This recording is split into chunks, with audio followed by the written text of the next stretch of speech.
Copyright in these lectures is either owned by the ANU or a third party who has licensed the ANU to use it. Students may use the recording for personal study only. No lecture may be communicated online, copied or shared without the prior permission of the ANU.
Because it's the last lecture, I thought it's fitting to do something that's somewhat important and leads on to a whole new area of work, really. So if you do some later statistics courses, you'll definitely learn a lot more about maximum likelihood estimation. So that's what we're going to say a bit more about today.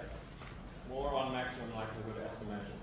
So I said before that the method of moments, we're going to be a bit vague about the properties of estimators because we don't want to go through all the technical conditions. But so we saw that for method of moments estimators are in general, so I'm just not going to go into the details, in general asymptotically consistent. And whenever I say the word asymptotically in this class, I'm going to mean what happens in the case of a very large number of IID samples. There are other contexts, but the most common case is, so just to give that definition, asymptotically in this class is in the limit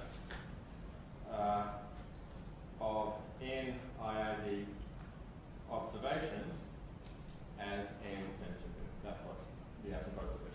So we saw that method of moments are asymptotically consistent, so long as you have continuity of the moments, and that's true just because when you solve a continuous function, we know that sample moments tend to the true moments, that's the law of large numbers. Then you solve an equation in those because the function you're solving is continuous. That means the solution to the method of moments estimators tend to the correct solution, which is the actual parameters. Now, the other advantage of method of moments, while we said it's not quite as good MLE in general, the great advantage of it is you can often solve it quite easily, whereas maximum likelihood, you're maximizing a function, that can be hard, especially if you don't know exactly what the function is. So it's kind of a more basic technology in method of moments, and it can work quite well. So more on maximum likelihood estimate. So once again, not giving the exact conditions. So I'm going to say under mild assumptions, nothing too much is needed.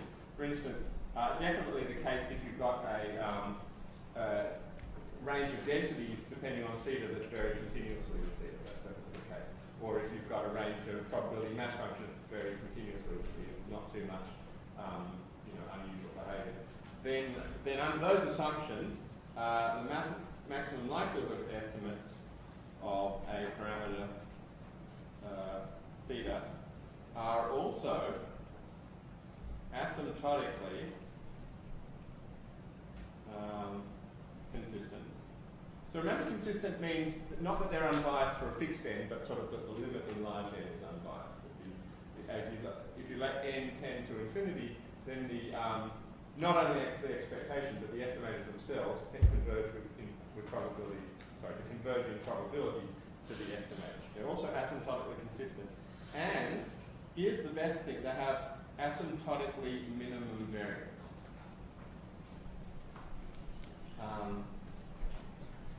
Minimum variance. So this will need a little bit of unpacking. I can even tell you what that asymptotic minimum variance is. If you can write down the likelihood and do a few calculations involving the likelihood, then you can actually figure out what that asymptotic minimum variance is. So this is pretty much the best of all possible worlds if you can actually calculate those maximum likelihood estimators. So first of all, and the other, so we've said number of properties of maximum likelihood: asymptotic consistent, asymptotically minimum variance. And here another property of maximum likelihood, it's very nice. Maximum likelihood estimators have the invariance property. Okay. And what is the invariance property? So there's often not just one parameter. There could be multiple parameters that are related, or you could write the same parameter in different ways.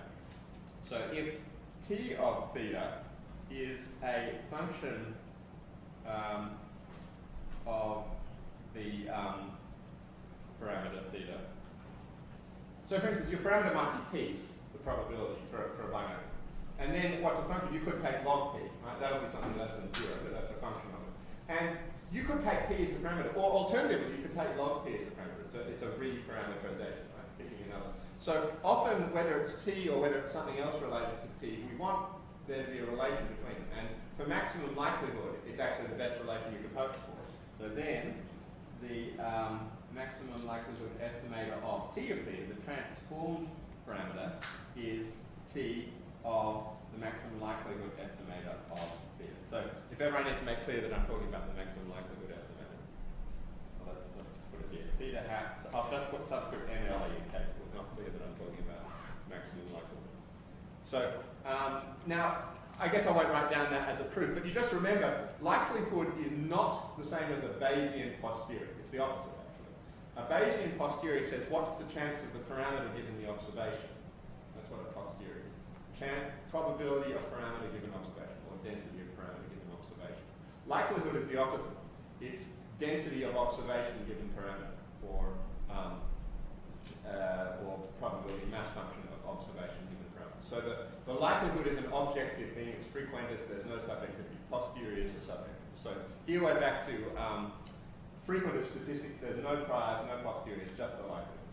So it's very objective. The maximum likelihood estimator is t of that, and it makes sense because the likelihood is just the either the density or the mass function given theta. Well, the density or the mass function given t of theta is going to be the same. It's just there's no change of variable formula for the conditioning. You're just conditioning on a fixed number. The only change of variable formula is for the x in the density, and the x is not what's being changed. The parameter is what's being changed. So anyway, if that's not obvious to you, the textbook would elaborate more on this. So by the way, this is all in chapter 9 of the textbook, I believe. I will be posting on Wattle for those of you who are wondering, because I think that an impression has been given that it's only either the lectures or the lecture notes that I posted that cover the material. But there is also a textbook for the whole course. So I haven't been reading from the textbook in class, but it covers everything, chapters 1 to 10. And then if you want there are a few sections that we've excluded, which should be clear to you if you've been coming to lectures, but I will put a list of the sections that were excluded from chapter 1 to 10. And then also we did a bit of chapter 16 because that was basic and stuff. But that's what we did. 1 to 10 in the textbook minus a few things that I'll mention, and chapter 16. So if you want a summary of this and more explication of the invariance property, check the textbook. Okay, so we've got those three properties of maximum likelihood. So they're really the best properties you could hope for in an asymptotic sense. Remember, asymptotically consistent, and therefore that's even better than asymptotically unbiased. But it doesn't mean they're unbiased for fixed thing. Always remember that. For instance, instance, we got the maximum likelihood estimator of the variance was not the sample variance. Even though the sample variance is unbiased, the maximum likelihood was actually a bit biased. So that they don't have to be unbiased. But in the asymptotic, you have very good behavior. So now let's talk about what that asymptotic variance is. So not only do they have asymptotically minimum variance, so okay, we've got these 1, 2, 3 properties, and then even more. The maximum likelihood estimator, theta hat MLE, and also, by the way, by the invariance principle, we can also consider that as an extended maximum likelihood estimator. It doesn't have to be the parameter itself. You can just take a function of that maximum likelihood estimate. That still counts as under the maximum likelihood framework. So the maximum likelihood estimate is not only all these things, but it is asymptotically normal. So everything coming together. Once again, under the same mild assumptions, like you want a nice continuous density function that varies continuously. But that'll be true for all the examples that we do. So asymptotically normal with variance. So I'll give the formula. Now, of course, this is the asymptotic variance. Not only for that, but also the general case, it's no harder. Theta hat MLE. Variance is absolute value of dt of theta by theta. So you take, the function has to come into it somehow. If t is stretching, then you're going to stretch it. And then you have something to do with what's called the Fisher information of the parameter. So here's the formula, the square root of n, and then the Fisher information, you have to take an expected value of a certain thing to do with the likelihood. And the likelihood, or more precisely to do with the log likelihood. Now, I don't know whether anyone has done information theory, you certainly don't have to for this course, but when you're talking about a computer, the information in say you have a random number of 32 bits, the information in that is 32 bits worth of information. So in 32 bits worth of information, you can store 2 to the 32 numbers. So if your chance of getting a particular number is 1 in 2 to the 32, your information in that computer science sense is the log of the number of possibilities, so the log of 2 to the 32. So it's, in computer science, you tend to take log base 2, so that's 32 is the information. Now, Fisher information is the statistical version of information. It's slightly different. Ronald Fisher. So first of all, we take natural log. That always behaves better. But effectively, you're taking the natural log of the chance of something happening. And so, I'll just give the formula. Minus second partial derivative of natural log of... Now, we have to take the density, although if it was a probability mass function, you would replace f with p. And I'm going to write f of y given theta, and then divided by d theta squared. So this is a second derivative with respect to theta of the log density. You could call that the log likelihood. Why does the n, sorry, why does the n come into it? That's because you've got n observations. The log likelihood, we're taking an expected value of a log expected value of a second derivative of a log likelihood. The expected value of the second derivative, and the log likelihood when you have n observations goes up by a factor of n in terms of expectation. And so the expectation, and just to be, and by the way, that was the variance. What I've given, obviously, has square roots, so let me give standard deviation. Now, maybe the standard deviation is not kind of this for a specific value of n, but that's what it is in the limit. So I'll just say this asymptotic signal. So the ratio of the standard error of the because theta hat NLE, after all, is random. Always, your estimator is always random. Therefore, it's a random variable, and we can ask about what its variance is. We can give this pretty exact formula. It's exact in the limit. So that's what it is. But you have to take an expectation. What on earth is that talking about? The expectation is with respect to the distribution of y, which is a single observation. So this although I talked about information and likelihood, you don't have to go through the likelihood of all n samples put together. All you need is the density of a particular, just density of one observation, and that'll be enough. So that's how you do it. And therefore, you can find the asymptotic, you can actually get an asymptotic confidence interval. Confidence interval for the true theta would be theta hat MLE, and just using this normal approximation. You'd only want to apply this for a large sample, of course, plus or minus Z alpha over 2, as normal, let's do a two-sided confidence interval, times this exact formula. I'm going to write SD, and then I don't have to really write SD. That's what your asymptotic CI is. Notably, the standard deviation goes down as 1 over the square root n. That's what we should expect. Right? That's the same as we've learned in more basic statistics. Again, this is far more general. It works for estimation of any maximum likelihood estimate of any parameter. So you might wonder why asymptotically this is the minimum variance. You can actually prove totally in a sort of from a separate point of view that no matter what estimator you come up with, the asymptotic of its standard deviation can't be less than that. That's from a, so all of this you'll find in more advanced statistics courses. But you get this formula, and that formula is exactly what you can prove theoretically. No matter what your estimator is, you can't do that. So very nice theory. So the upshot of that mainly is to be able to come up with an asymptotic confidence interval, even when you don't know the specific theory of that particular distribution. So let's do an example of this. An example, I think we're going to do an example just binomial probably, because that would be the easiest to talk about. So, well, let's even do something simpler than binomial. Before we do even binomial, let's just make our observations Bernoulli. So obviously when I add up a whole lot of Bernoulli observations, I'll get binomial. So I don't know why my observations are y, but that doesn't match here, are all IRD Bernoulli P. Okay? So let's just see if we can, we already know what the answer should be in this case, right? Because we know how to estimate P. But let's just see if this SD formula gives us the correct thing. It should do.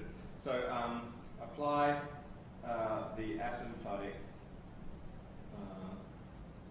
SD formula. Okay, so the y's of Bernoulli P. Now, in the case where T of theta is just theta, that's you just get 1. So the numerator is no problem here. SD is asymptotic to 1 over square root n. So this is 1 less than n. Square root 1 over n. 1 over square root n. Expected value of minus second derivative of... Now, this is kind of... could be interpreted in two different ways, and I've just made it the quickest way here. But to actually do that, you see there's a random y in there. To do that, you first do it for a constant y, do all your derivatives and stuff, and then just plug in the random y at the end to take expectation. That's the mean. So let's do the second derivative with respect to p of the log likelihood. So we have to remember the log likelihood of y. So f can refer to either PMF or PDF. In this case, it's the PMF. So I'll write it this way: f of y given theta. It has two possible values: p if y equals 1, and 1 minus p if y equals 0. So f of y given theta, and then evaluate that at y equals capital Y. Okay? So I have to do this. So that equals, there'll be a bit of repetition, square root n. Now, there's two different possibilities for capital Y. It's an expectation with respect to y. So I have to take the two possibilities for y. It's either y equals 1 or y equals 0. So the y equals 1 case I'll do first. P times here, P times minus second derivative, partial derivative with respect to P of, then I have to do f of y given theta. This is the y equals 1 case. Okay? In discrete, you're just adding up literally distinct cases. To get an expectation, I do P times the y equals 1 case plus 1 minus P times the y equals 0 case. So minus second derivative with respect to P of, I now have to plug in, it's very easy to forget that you're talking about a log likelihood, not the likelihood, it's log density or log P. So let's put in log of, natural log of, in the case, no, it's not only, you see, the thing is, you get the probability of the case plus the actual thing you're taking the log of is different in the two different cases. So natural log of P in the case where y equals 1, and natural log of 1 minus P in the case where y equals 0. That's 1 over square root n. So log P, you get 1 over P, and then second derivative minus 1 over P squared. Luckily there's a minus sign. The minus sign is cunningly put in there because these log likelihoods tend to be concave, I guess you'd say. So they point downwards. So when you take a second derivative, it tends to be negative to begin. So P times, it's just 1 over P squared. P times, when you do that derivative, you get P times 1 over P squared. And when you do this derivative, you get plus 1 minus P. Natural log of 1 minus P, you get minus 1 over 1 minus P. And then you get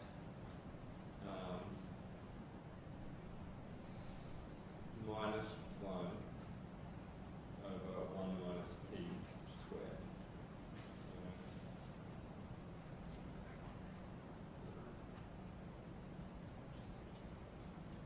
So let's just double check that. Natural log of 1 minus P, the derivative would be minus 1 over 1 minus P. If I differentiate that again, it's 1 over 1 minus P squared, but there's still that minus sign. So that equals 1 over square root n times 1 over P plus, so it's going to be minus 1 over 1 minus P.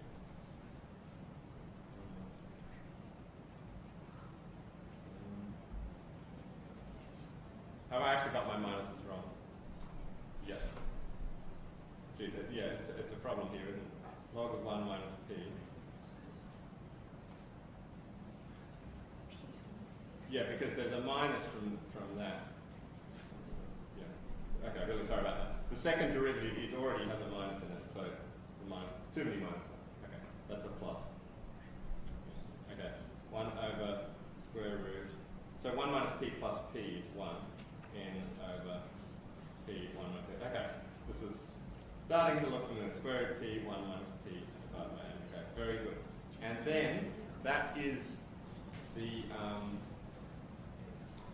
yeah. So obviously this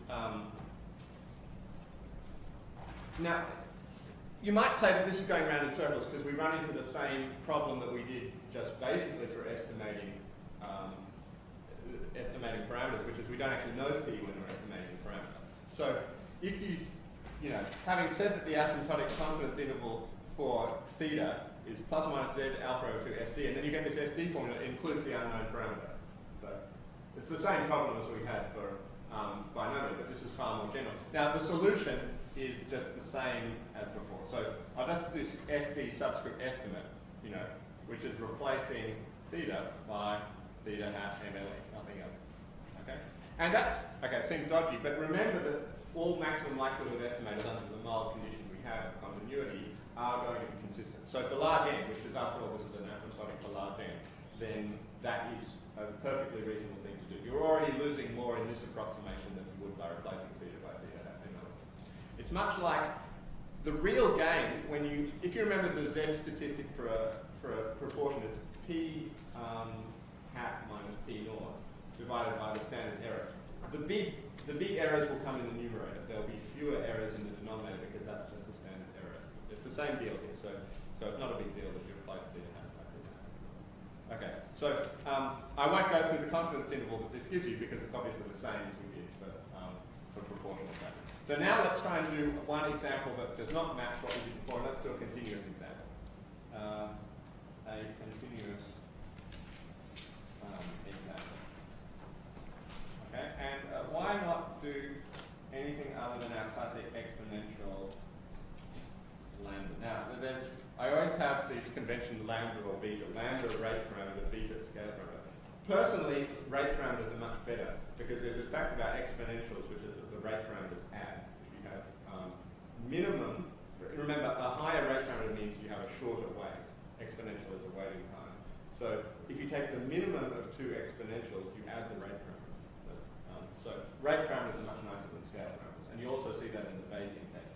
Anyway, so let's say that the yi's are IID exponential lambda. And, okay, sure, we haven't done any issues about hypothesis testing for exponential waiting time. Not to worry, because we've got our asymptotics for maximum likelihood estimators.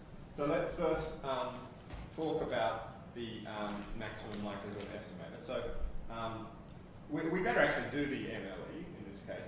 Likelihood of lambda given, y, all the y observations. Where, as always, it's n tends to infinity.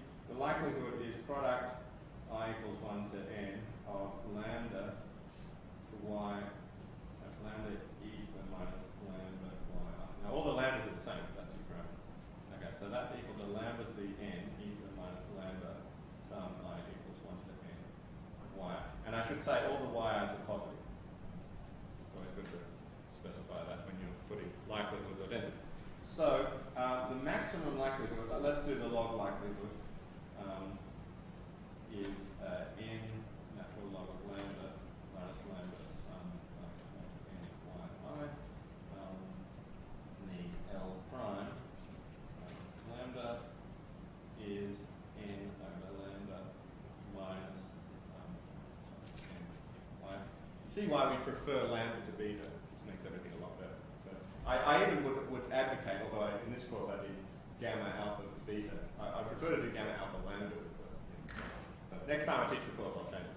But it's just a matter of reciprocals.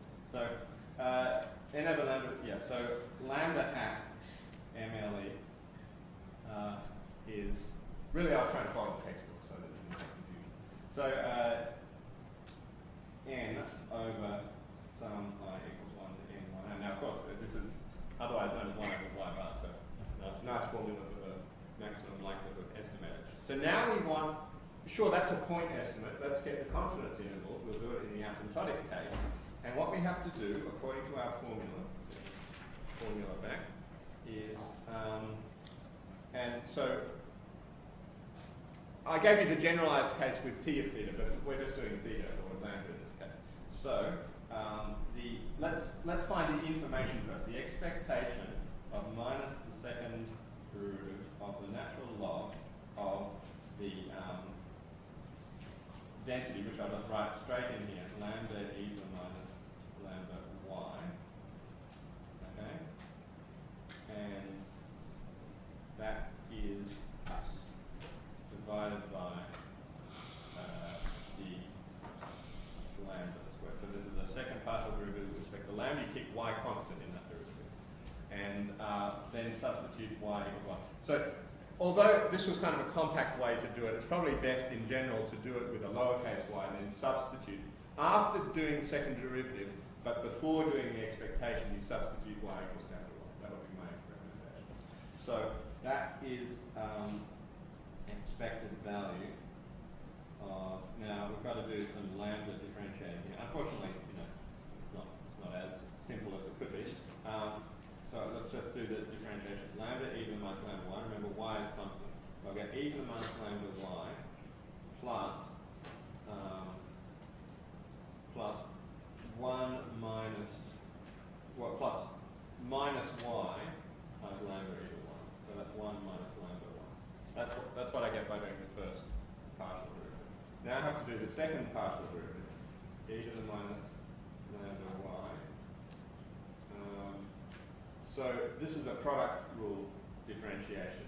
So if I just differentiate the e to the minus lambda y and don't differentiate the okay. Now let me just do it as two different terms. So once again, I'm doing d by d lambda both times. The first term I get minus y, e to the minus lambda y. That's when I just differentiate the first term. The second term is minus lambda y, e to the minus lambda y. Well, that is minus y times the first guy. Minus y times lambda e to the minus y. I already know how to differentiate that. E to the minus lambda y, 1 minus lambda y. Okay? So the second partial derivative, collating all of that, is minus y common factor, e to the minus lambda y common factor, and then what's left over is 2 minus lambda y. Okay?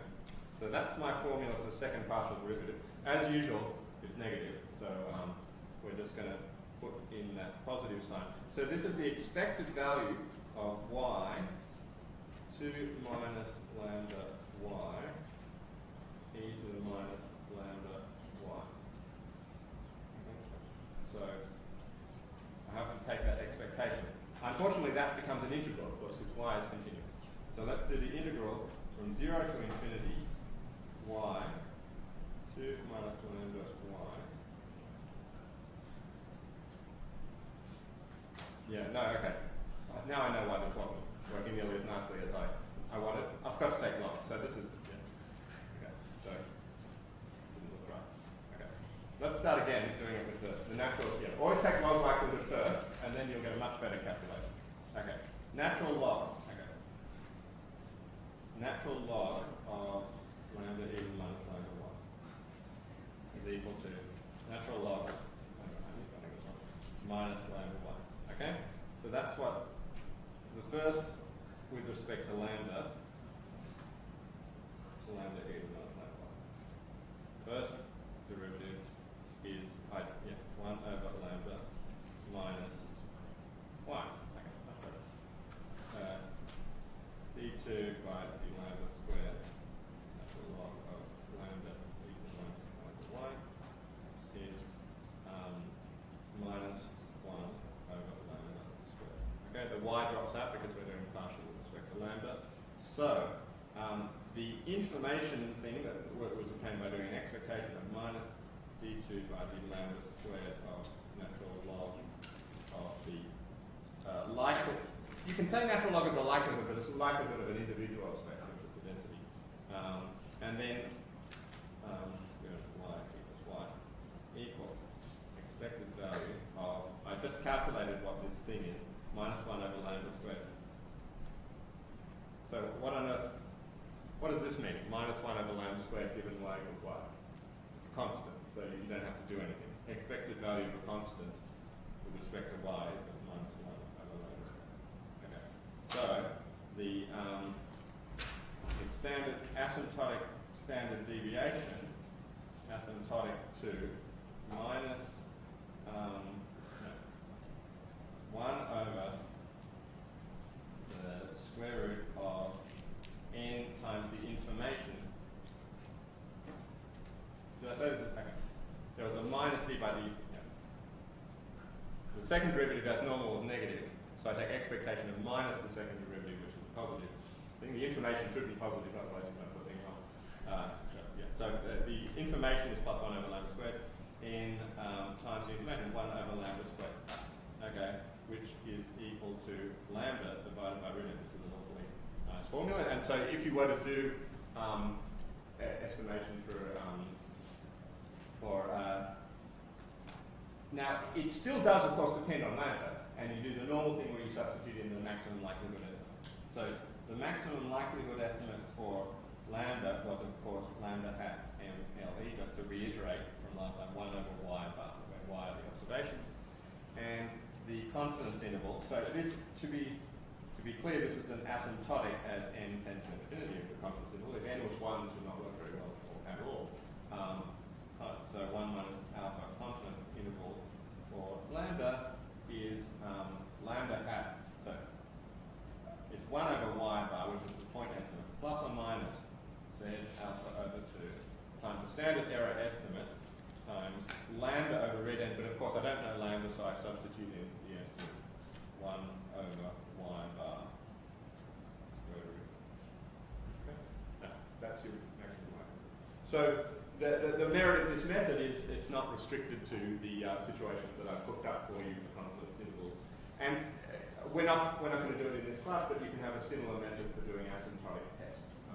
Tests and confidence intervals are kind of dual, and in the case where n tends to infinity, there's very little difference between them. As always, the test would be you reject the null hypothesis if the lambda naught lies outside the confidence interval. That would be your test. Now, asymptotically, that test is the same as just being a confidence interval. If you do it for low n values, there can be slight differences. But, so all we'll focus on is the asymptotic confidence interval for a parameter, and the main part of it is estimating the standard error, and you just use that formula. Okay, let's, one other thing, okay, so that's all I wanted to say about the asymptotics of maximum likelihood of errors, estimators. There's a whole, do more course on statistics, you'll find a lot of more beautiful formulas like that, higher dimensional, multiple parameters, generalized methods.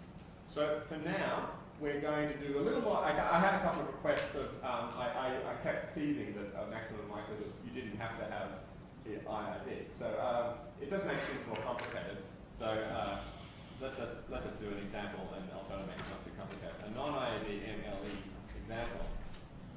Likelihood is just this totally general concept, which means how likely was this to happen given the parameters. So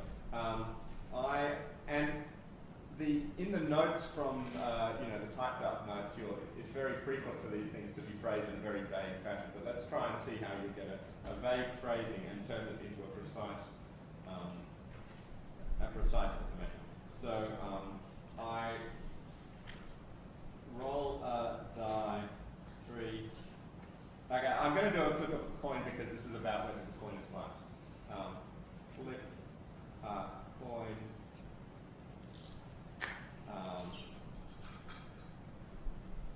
As follows. Okay, so this is phrased maximally vaguely, but let's try and make sense of it. Now, you can always quibble with vague phrasing, but this is to sort of see how you might interpret it. So a flip of coin as follows. The first 3 flips are all heads. After that, it takes 7 more flips up to, and this would be including the next head. Okay, so let's, to be clear, we're not even assuming that this coin is fair. So I flip a bias coin as follows. But it's kind of not clear which way the bias is, because the first 3 flips are all heads, so maybe that means it's more. But then you have to wait a long time for that, so it's kind of not clear which way it is. But all I'm assuming, okay, so let's, interpretation. Now, you could quibble about the interpretation as always. Words into maths can be hard. But this is, one natural interpretation is to say, I looked at the first 3 flips as an experiment and then saw what was that. Okay? So, n, which would be the number of heads in the first 3 flips, that has a distribution that is binomial p. Okay? P equals the probability of heads. Okay? 1 over 3 times p.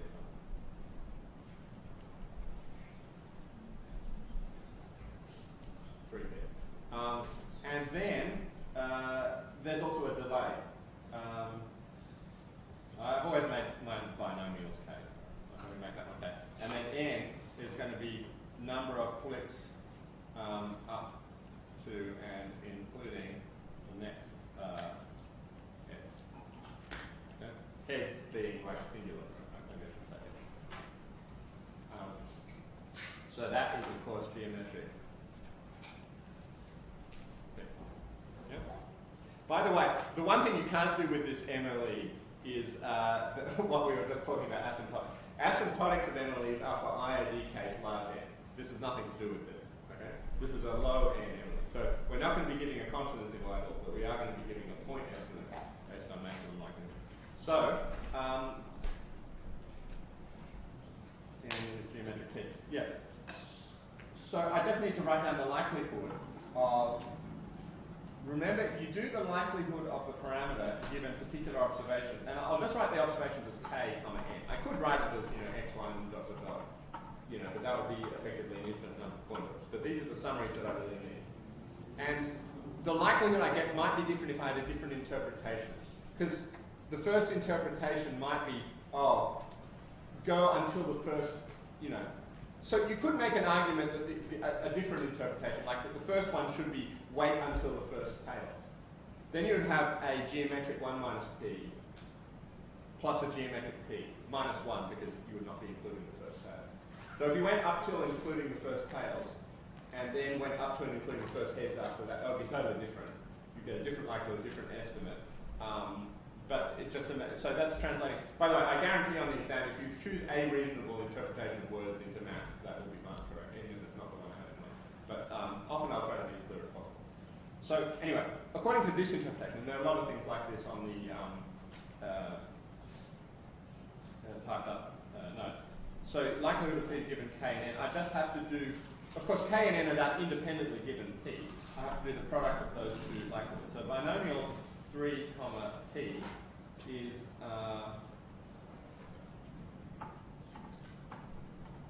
well, okay, I could give the general formula. 3 choose k, ignoring the difference between capital and lowercase k. P to the power k, 1 minus p to the power 3 minus k, times geometric, which would give me p to the power n minus 1.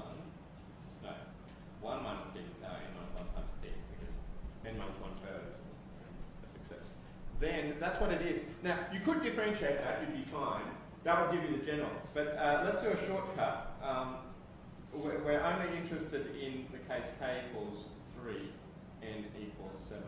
We only care about that because we were given a particular value. So if you only have to maximize likelihood for a particular k and n, go ahead. It's a function of theta. You can just treat k and n as the constants of that. So that'll save you a bit of time. Shortcut. So likelihood of theta given 3 and 7 is 3 choose 3 is 1. P to the power 3. 1 minus p to the power 6p. Now you'll notice there's a very natural, you can almost read this off without worrying about how exactly you structured it. So I'm no longer not even so 100% confident. No, there would be, I'm not even sure that you'd get a different likelihood if you had a different interpretation now that I think about it. You might actually even get the same likelihood. Because all this is saying is, 3 heads in that order, then 6 tails in that order, then a head. So you actually probably would get it. But I'm not guaranteeing every interpretation gives you the same likelihood. But sometimes they do. So it's kind of the same as in Bayesian. There's a lot of different interpretations that could be the same output. So, maximum. First of all, the log likelihood always will, well, not always, but almost always the log likelihood will say become 4, natural log p plus 6, natural log 1 minus 6, natural log 1 minus p. You max L prime of theta is 0, which is 4 over p minus 6 over 1 minus p. So by the way, you can do your algebra to do this, but basically the ratio of p to 1 minus p has to be 4 to 6. Right? They're the same ratio. So p has to be 4/10. Which is probably what you would have come up with in the first one. But, okay, so that's just to say, if your likelihood is not from IOD, it doesn't matter. Just write down the likelihood. How likely is this? How likely is that? Generally, you'll have a number of independent tests, even if they're not IOD. You can just put it in. So that's the end of that. So what else do I want to say? That's all really about maximum likelihood. We only did a little bit of Bayesian. I really want to emphasize Bayesian is only a taste for this course. And except for those of you in STAT6013 who will have used it for kind of more serious things in credibility estimation. So you will have done more on that if you're in STAT6013 with Willie. I thought just in the last 5 minutes I actually go to the computer Don't worry, it's not that iPad, which I had all sorts of problems with. It's always more reliable with the document camera. But I just want to talk about estimation. Not estimation, like simulation. So how do you simulate values? We haven't done a lot with R in this course, and it's certainly not examinable for you to do things with R. But one thing that's nice to know is just always, if you know nothing else in R, how to simulate, because simulating is one thing you can't do with pen and paper. You can do a lot with pen and paper. You can find maximum likelihood, method of moments, you can get formulas, you can get asymptotic variance and so on. But if you actually want, let's just try this out, you can't do that on pen and paper unless you're willing to take a very long time, which they actually did in the old days. You know, they had books of random numbers, you could buy them. So, you know, turn to page 100 and, you know, come up with a random number for the page, then just start reading. So that was the old world. But now you use R or equivalent. So just to see in R how you would simulate some discrete and continuous random variables. So once again, anything that's in R, I won't get you to replicate on the exam. You won't have a computer, and you won't have to write R code by hand. So certainly. But just so you know how to do this. First of all, let's talk about generating, and I want to say R has quite a little usefulness for consistent notation. So you probably already know about D, so D norm at 0 should be the density of a normal at 0. You don't put the parameters, you get a standard normal. It should be 1 over root 2 pi. Is that really 1 over root 2 pi? Probably. You know, 2 pi is 6, so it's about 1 over 2.5. Yeah, looks right. So, so that's 1 over root 2 pi. So you can calculate densities that way. R, much like many people, treats density and mass function as synonymous. So density of a binomial means the mass function of binomial, which, let's do the density of a binomial with, I have to find, you always put the place you're evaluating first. So I'll do the mass function at 50 for a binomial 100.5, okay? So, by the way, that should be, I'm using the normal approximation in my head. That should be 1 over root, but like this is about a normal with mean 50 and variance 100 times p times 100 is p. I want the variance to be something very simple. So let's do it 400, and let's do the density of, so I'm doing a binomial. The parameters of the binomial, I should say, this is binomial 400 1/2, and then I'm evaluating at 200. All of R's functions look the same. So I'm evaluating at 200. It should be 1 over root 2 pi times e to the times, and then I have to have a scaling for the variance, and I'm cunningly cooked it up so the variance should be 10. So this should be 10 times as small. Yes, 10 times as small. Okay, and you see 3989, 3986. So it's the 4th decimal place. So already with n equals 400, you're correct up to the 4th decimal place. So that's nice. So now if I want random, you do R, and P binom will give you the CDF. But R binom, so now this will, let's say we've got 1,400.5. Now I don't want to do that by itself, but let's just do a hist of it so you can see what it looks like. That's what you sample. And then let's do the sample mean, which as we know is going to be the mean of those binomials will be a good estimate for NP. So that good estimate for NP is 200.494. That's obviously what the method of moments and maximum likelihood, they all tell you to do that. In practice, you do it by simulating that. So that's basic, guys, and you can also do R negative binom. Oh, for anyone who's using R, let's just do negative binomial 400. Wait till the 400th success with 0.5 chance of success. Let's do the hist of this guy, and you'll see that something's gone terribly wrong according to my definition. Well, not terribly wrong. Well, the mean of that is going to be something like 300 or 400, which doesn't seem right, because according to my things, the mean should be 400 divided by, it should be 800, right? And it's 400. So what's gone wrong? What's gone wrong is R's negative binomial doesn't include the successes. They just include the failures. So that's an alternative definition. You'll find both on Wikipedia, yet to a correct one to the other, you have to add or subtract k. So the final thing about generating variables is how do you generate something from a particular distribution? Well, let me just talk about the Cauchy distribution particularly, because, by the way, there is actually R Cauchy, which will give you a whole number of Cauchy. Remember, they're very... We talked a bit about this at the start. If I take mean of 100 Cauchys, then it'll be very large.